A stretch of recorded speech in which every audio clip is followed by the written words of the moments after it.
So, ayan, kahit unti lang tayo, kahit unti lang tayo, basta maraming anghel nakatingin sa atin. Amen. Oo. Basta mas marami anghel sa atin. Ayun. Sige yun. Ang share ko nga lang po yung three great mystery of marriage. So, yan. Next.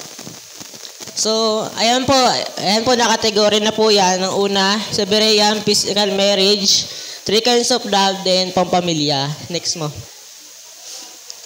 Yan. Ang una po, yan po yung Berean. So, spiritual marriage, salvation from spiritual fornication. So, ibig sabihin, paano po ba tayo magiging Berean? So, kailangan natin being matured Berean sa salita o sa salita ng Diyos. So, ayan. Balik mo. Yan. Yan. May tanong po dito, ano ang purpose ng pag-aasawa? At bakit may pag-aasawa? So, ito pong tanong na ito, ano po ba ang purpose ng pag-aasawa? So yan, sino po ba pwedeng sumagot? Anong purpose ng pag-aasawa at bakit may pag-aasawa? Sagot po tayo para meron po tayong punta na lang po dito sa harap para sumagot. Lapit. Sige po. Mula bata hanggang matanda po. Wala naman po, kahit mali, pwede naman po i-perfect. Ano po, bakit pa kailangang mag-asawa? Katulad po nung sinabi nga sa mga booklet, para maligtas tayo sa spiritual at physical fornication. Yan. So, ayan. So, ayun, tama po. Yun, tama na po yung, tama na yun. Yun, nakuha na yung sagot. Yun, para tayo maligtas. Pwede po pa next. Yan, basahin po natin Ephesians 5:32. Yan, sino mo pwede magbasa? Ephesians 5:32. Sige po. Ephesians 5:32. Ito po. Ito na po para hindi ko sa... Ephesians 5:32, ang hiwagang ito ay dakila, datapwat sinasalita ko ang tungkol kay Kristo at tungkol sa Iglesia. So, ayan. So, yun, ibig sabihin po, kailangan natin makasal kay Kristo, kaya sinabing Christ to the church. So, sinabi po kanina, bakit po may pag-aasawa? So, yung may pag-aasawa po, para tayo maligtas at para tayo ay mabuhay kung ikakasal tayo kay Kristo. So, kaya po sinabing Christ to the church. So, yun pa next po. So, yun, paano tayo hindi magkakasala sa fornication? So, paano nga ba? Yan po, tatlo na po yan. Sariling diskarte. Bakit po ba sinabing sariling diskarte? Diba po, pag sariling diskarte, nauna yung sarili natin. So, parang, dapat hindi tayo magsariling diskarte. So, iniisip natin, unahin natin yung sarili natin, natin yung sarili natin sa Diyos. Tama ba? Inuuna natin yung sarili natin bago ang Diyos. So, ayan po. Kailangan natin di tayo magsariling diskarte. Yung pangalawa po, lukewarm. So, yung lukewarm po, yan po yung parang naboboring tayo, di ba? Parang naboboring tayo magpakinig ng salita ng Diyos. Minsan, di ba, pag nagisimba tayo, parang simba uwi lang rin. Ganun yung ginagawa nila. Then, Nicolaitan, yan po yung close-minded. Ibig sabihin, wala na po talaga. Wala na yung puso nila. Ibig sabihin, parang buto na lang na hindi tumutubo na nabubulok sila ng lupa.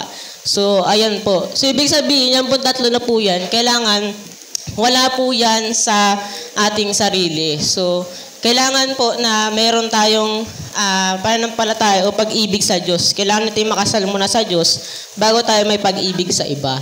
So, yan po yun po yung yung una, yung Berean. Ibig sabihin po niyan, kailangan natin mature Berean sa salita at kailangan natin may pag-ibig, kailangan natin ikasal muna kay Kristo.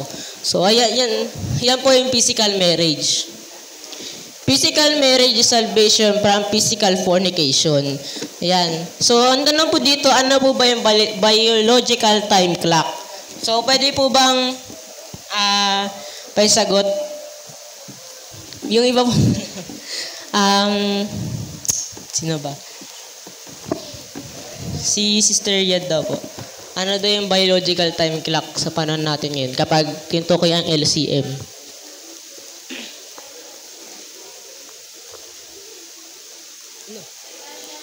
Niya. Sige. Sige, lahat po tayo pwede sumagot. Kailangan natin magmaya sa harapan ng Panginoon. Yung biological time clock, pareho yan sa tao tsaka sa hayop. Di ba yung hayop, kapag dumating na yung mating season nila, naghahanap sila ng asawa nila. Ganon din sa tao. Darating yung time na yung mga anak natin, magkakaroon sila ng magugustuhan nila, nagkaka-crush na sila, yung nasa isip nila gusto na nilang mag-asawa. So yung edad ng anak ko, kasi 13 years old siya ngayon, pero tingin ko 10 years old pa lang nagising na yung biological clock niya.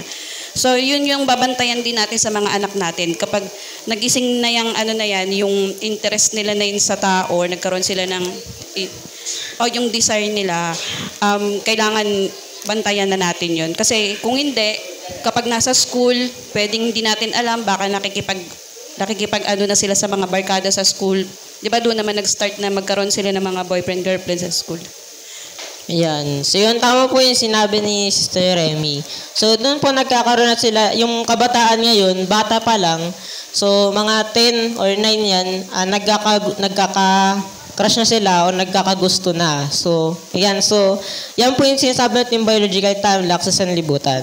At sa atin rin, nangyayari rin yan. Sabi po dito, bago ka mag-asawa, kailangan natin maging matured ka na sa Berean sa salita ng Diyos. So, ibig sabihin, matured Berean ka na. At sabi dito, para hindi rin mahulog sa fornication sa laman. So, kailangan being matured Berean. So, bakit po? So, pag hindi ka po, tawag nito, kapag hindi ka po hindi ka naging matured Berean, maaari kang mahulog sa fornication sa laman. So, next. So, yan, obligasyon. Yan, di pa, yung, yan. So, yan yung obligasyon. Kailangan natin ito mangyari sa atin. Obligasyon natin.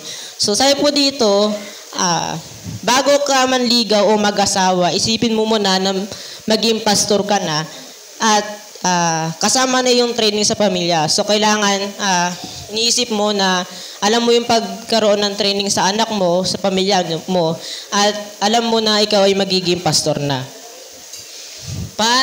Ito naman pangalawa, paano ka mag-aanda ng relationship?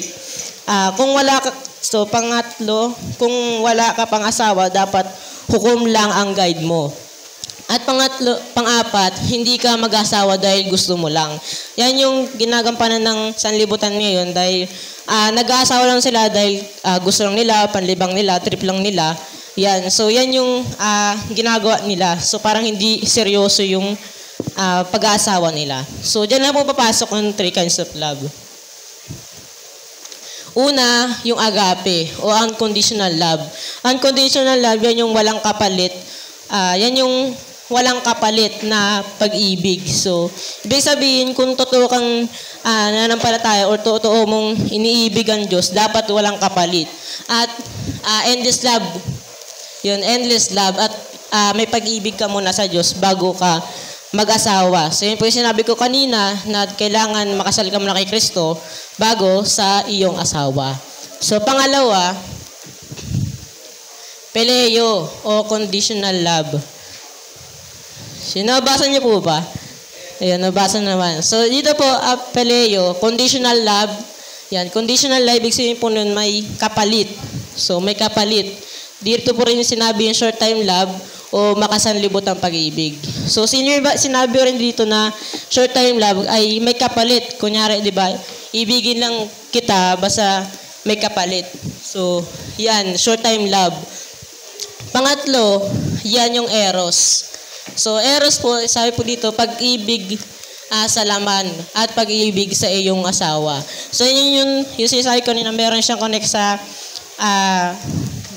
sa agape na kailangan may tunay ka na pag-ibig. So, yung tunay na pag-ibig mo, walang kapalit. So, ayan. Walang kondisyon. So, pangatlo, ito po yung pangpamilya. So, pangpamilya, dito na po papasok yung PTA o Patriarchal Training Aspect. So, kailangan po kasi, di ba, mula bata pa lang, at trinatrain na natin. So, kaya sinabi po sa Proverbs 22:6 at Deuteronomy 6:7, nakasulat doon na kailangan talaga i-train yung bata. So, sinabi po Proverbs 22:6, train up a child in the way should go, and he has hold you when not depart from it. So, kailangan, turuan mo ang bata sa dapat tinlakaran. So, ayan. So, dyan na mapapasok yung PTA. Ito na po yung mapasok tayo dito sa pag-aasawa. So, ito po, kailangan natin maging pastor o pastora sa iyong pamilya. Then, training sa anak at yung spoken word reproduction. So, ibig sabihin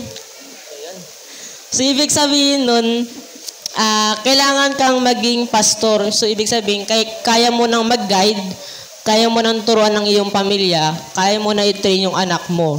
So, ibig sabihin, kung paano ka train ng iyong magulang, dapat yung pag-train sa iyong magulang, yun ang i-train mo sa magiging anak mo at sa magiging asawa mo.